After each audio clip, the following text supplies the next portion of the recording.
चाहत बादशाह की और नतीजा है कि औकात वजीर वाली भी नहीं है। कुछ यही स्थिति है बिहार में एनडीए के जो घटक दल हैं उनकी, और स्थिति है कि भारतीय जनता पार्टी और जदयू लगातार अपने घटक दलों को औकात दिखा रही है। नमस्कार, मैं हूं प्रियदर्शन और आप देख रहे हैं न्यूज फॉर नेशन।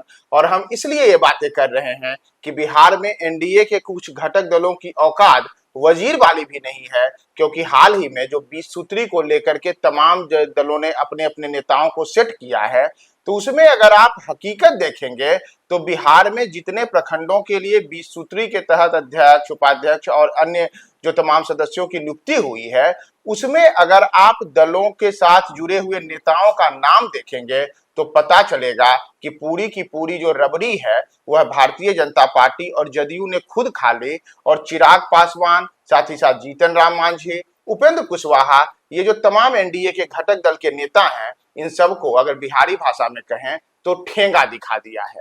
दरअसल आपको बताएं कि 20 सूत्री को लेकर के कल ही गठन किया गया है और बिहार में जो 38 जिलों में 534 प्रखंड हैं, इनके लिए भारतीय जनता पार्टी और जदयू की ओर से तमाम जगहों पर अध्यक्ष, उपाध्यक्ष और अन्य तमाम सदस्यों की नियुक्ति की गई है, जिनकी कुल संख्या 8014 है। यानी कि भाजपा और जदयू ने 8014 अपने पार्टी से जुड़े हुए सदस्यों को इन 20 सूत्री के तहत अलग अलग जगह सेट किया है। लेकिन देखिए खेला कैसे हुआ है।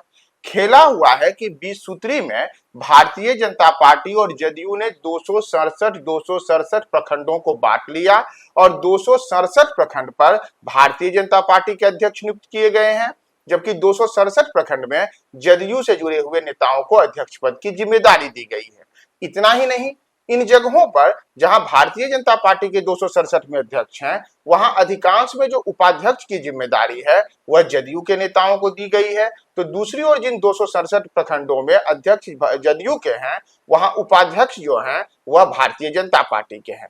हालांकि भाजपा की ओर से यह जरूर कहा गया है कि हमने कुछ जगहों पर हिंदुस्तानी अवाम मोर्चा के नेताओं को भी सेट किया है, लेकिन चेहरा और नाम भारतीय जनता पार्टी का ही है।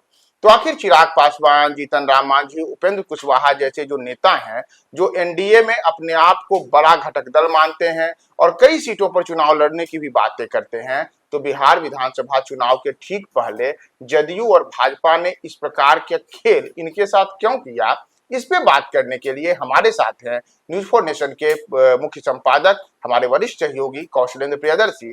तो उनसे हम जानते हैं कि एनडीए के भीतर ये खींचतान क्या चल रही है और पूरा का पूरा खेल क्या है। तो आइए माजरा हम उनसे समझते हैं। देखिए प्रदर्शन, राजनीति को लेकर के आपने जो बातें कही कि चाहत बादशाह की औकात वजीर वाले की, जी, तो हम भी कुछ कह देते बिल्कुल। हैं, राजनीति तेरा रंग निराला, सुबह केतली वाला तो शाम को हाथी छाप वाला। तो राजनीति का अपना रंग होता है, यहाँ कब कौन किस तरीके से पाला बदल ले यह कहना बड़ा मुश्किल है।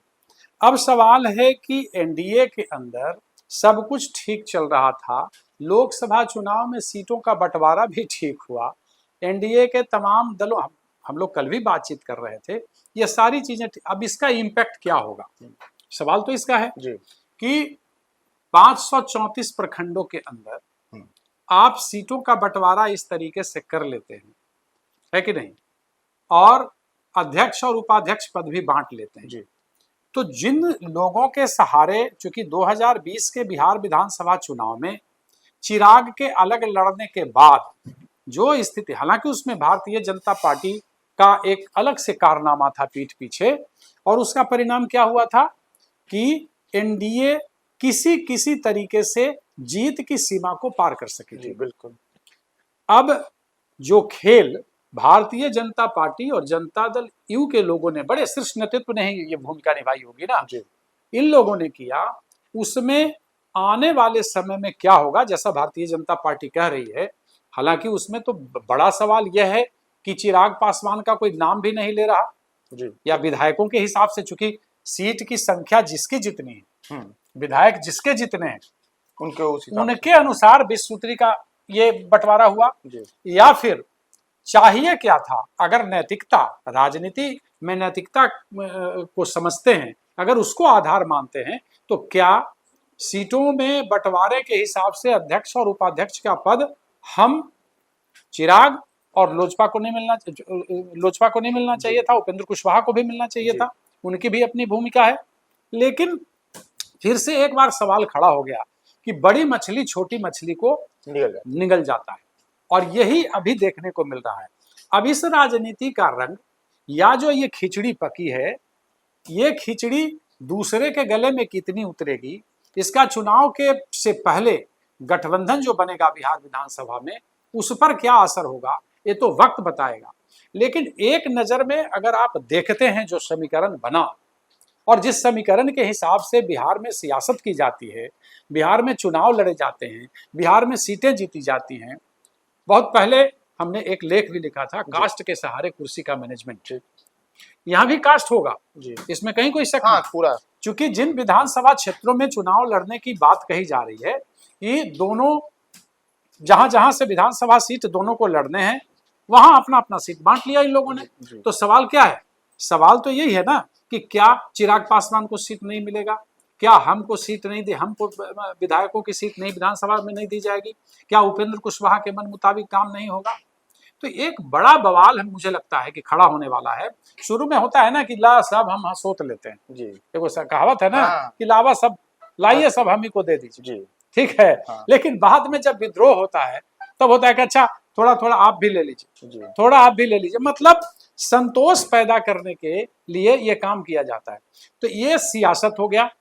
अब इसके बाद अगर विद्रोही तेवर कोई अपनाता है तो वो सियासत सहूलियत वाली होगी। नहीं, सब सवाल यह है ना कि जैसे हम चिराग पासवान की चर्चा करें, चिराग पासवान ने पिछले लोकसभा चुनाव के दौरान दिखाया कि उनका शानदार परफॉर्मेंस रहा, कह सकते हैं कि एक तरीके से 100% वाला परफॉर्मेंस रहा है चिराग पासवान का। 5 सीटें जीते। तो चिराग पासवान क्या इसके लिए तैयार हो जाएंगे कि उनको 20 सूत्री में कहीं भी उनके नेता का कोई नाम नहीं आ रहा है, चर्चा नहीं की जा रही है?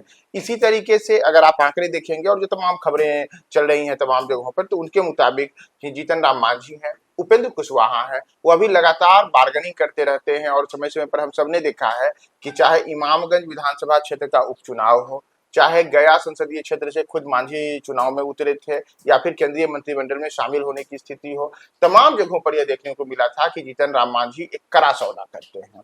तो वैसी स्थितियों में क्या मांझी, चिराग और उपेंद्र कुशवाहा को जो साइड लगाने के तरीके से ये संकेत हैं, तो इसे स्वीकार कर लेंगे? नहीं, होता क्या है ना कि मैंने अभी कहा ना कि बड़ी मछली की बात, सियासत में औकात और हैसियत हमेशा दिखाने की ताक में लोग रहते हैं, और सियासत में औकात और हैसियत दिखाने के चक्कर में ही 2 बार नीतीश कुमार पलटे भी जी। कल की एक घटना में सुनाता हूं जो हैसियत दिखाने की बात इससे थोड़ा सा इतर है। आप देखिए कि नीतीश के खास नेता कहते हैं कि मुझे किसी शंकराचार्य की जरूरत नहीं है, मुझे किसी मठाधीश की जरूरत नहीं है, ना मुझे किसी मौलाना की जरूरत है। मौलाना के बहाने इशारों इशारों में बात विचारधारा की हो गई। वक्फ बिल आया, वक्फ पे नीतीश का समर्थन चला गया जी। तो अब नीतीश के समर्थन जाने के बाद जो अल्पसंख्यक वोटों में जो गुंजाइश बन रही थी वो भी खत्म होते नजर आ रहा है। कई नेताओं ने इस्तीफा दे दिया, वहीं एक बड़े अल्पसंख्यक नेता ने मोर्चाबंदी कर ली है। तो हमेशा कुछ न कुछ ऐसी चीजें चलती हैं जिसकी बात आप कह रहे हैं कि चाहत बादशाहत की, और मतलब औकात जो है वजीर का भी नहीं। तो ये वाली बात राजनीति में ये हमेशा से, आप कांग्रेस को देखिए यहाँ कि किस तरीके से औकात दिखाने की कोशिश, आंख दिखाने की कोशिश चल रही है। यहां तक हो रहा है कि तेजस्वी यादव आप सीएम नहीं बनिएगा, हम सीएम फेस नहीं मानते। कांग्रेस के बड़े नेता कह रहे हैं कि भाई राजेश राम को सीएम फेस घोषित कीजिए। अब सवाल है कि राजनीति तो औकात और हैसियत दिखाने की चीज ही है, लेकिन गठबंधन की भी अपनी एक नैतिकता है। जो काम अटल बिहारी वाजपेयी ने, गठबंधन की राजनीति के मास्टर माने जाते थे, बिल्कुल, और 24 दलों की सरकार उन्होंने चलाई है केंद्र में, हालांकि वो सरकार बाद में गिर गई। तो सवाल इसी का है ना कि सियासत में नैतिकता नाम की चीज नहीं बची है। कोई होता है ना कि हमारा गठबंधन धर्म है। अब ये तो उनके नेताओं से भी बातचीत करनी होगी, जो चिराग पासवान हैं, जीतन राम मांझी हैं, क्या रिएक्शन आता है, बहुत जल्द ही आएगा। और हम तो अपने संवाददाता या जो हमारे रिपोर्टर्स हैं वो भी कहीं ना कहीं से थोड़ा ये देंगे कि भाई इनका रिएक्शन क्या है। उसके बाद आने वाली राजनीति दूसरे तरीके की होगी। लेकिन ये औकात और हैसियत इसलिए भी दिखाना जरूरी होता है कि आप गठबंधन के अंदर सियासत करने के लिए जो सीटों का दांव पेच खेलते हैं, उसमें आप हमेशा हैसियत में रहिए। यानी नहीं, आप एक बात और सुन लीजिए।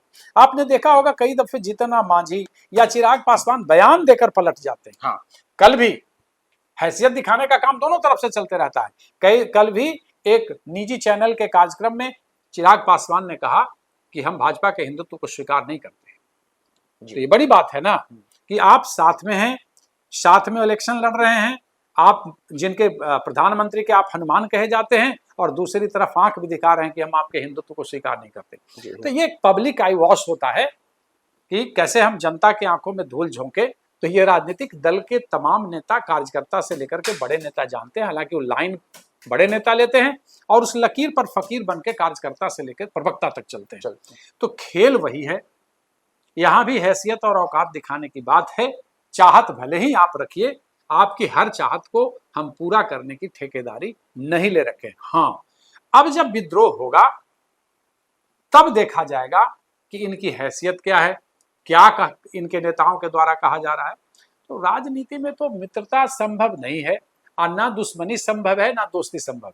नहीं, समीकरणों के हिसाब से अगर हम आए तो जैसे अभी का जो इस वर्ष जो है बिहार के लिए सबसे बेहद अहम है, क्योंकि बिहार विधानसभा के चुनाव अक्टूबर-नवंबर में संभावित हैं। हाँ। और संभावित चुनाव के पहले मान के चलिए कि जुलाई अगस्त के बाद से सीटों के बंटवारे को लेकर के भी बड़ी कवायद होगी। तो क्या उसके पहले भारतीय जनता पार्टी और जदयू ने एक तरीके का ये बड़ा संकेत दिया है कि चाहे चिराग पासवान हो, जीतन राम मांझी हो और उपेंद्र कुशवाहा हो, उनकी क्षमता या कहें कि औकात केवल इतनी तक की? हाँ, ये सियासी संकेत है। संकेत ही नहीं, ये सियासी संदेश है लोगों को, बिहार की जनता के बीच भी, और तमाम जो इनके राजनीतिक दल हैं, इनके गठबंधन है, उनको सियासी संदेश भी है कि आप अपनी हैसियत में रहें। अब आप मांगिएगा, उसके अनुसार एक्ट किया जाएगा कि आप मांगिए। अब हम लोगों ने आपस में बांट लिया, तो किसके पल्ले कौन पड़ेगा ये देखने वाली। हाँ, जैसे भारतीय जनता पार्टी ने कह दिया, उनके 4 विधायक हैं ना, जीतन राम मांझी की पार्टी में अगर ज्योति देवी हैं, वो उनकी दीपा मांझी हैं, हाँ, दीपा मांझी हैं, अनिल लोग हैं, फिर अनिल कुमार हैं, और वहां से प्रफुल्ल मांझी है सिकंदरा से। तो ये लोग विधायक हैं। तो अब इनके विधायकों के हिसाब से इनको चीजें दे दी जाएंगी। अब उसी तरीके से गया में अगर मान लिया जाए कि 5 लोकसभा सीटें हैं, विधानसभा की सीटें हैं, लोकसभा सीटें 5 लोकसभा सीट चिराग जीत चुके हैं। हाँ। 1 पे मांझी हैं। तो गया में उनकी भूमिका क्या होती है? क्या चिराग की हिस्सेदारी भी इन्हीं के पास आएगी? जी। तो यहां भी एक औकात देखने वाली बात है। एक बार फिर से जनता दल यू ने भारतीय जनता पार्टी को भी औकात दिखाया है कि भाई हम 40 सीट, हमारे 43 सीट हम जीते थे, लेकिन उसके बाद भी हिस्सेदारी बराबर की। तो यहां भी हैसियत दिख रहा है। तो हैसियत, औकात राजनीति का सबसे अहम अंग है, और महत्वाकांक्षा तो कहना ही नहीं। इसलिए समीकरण के हिसाब से, जातीय समीकरण के हिसाब से अभी तो एनडीए बेस्ट दिख रहा है।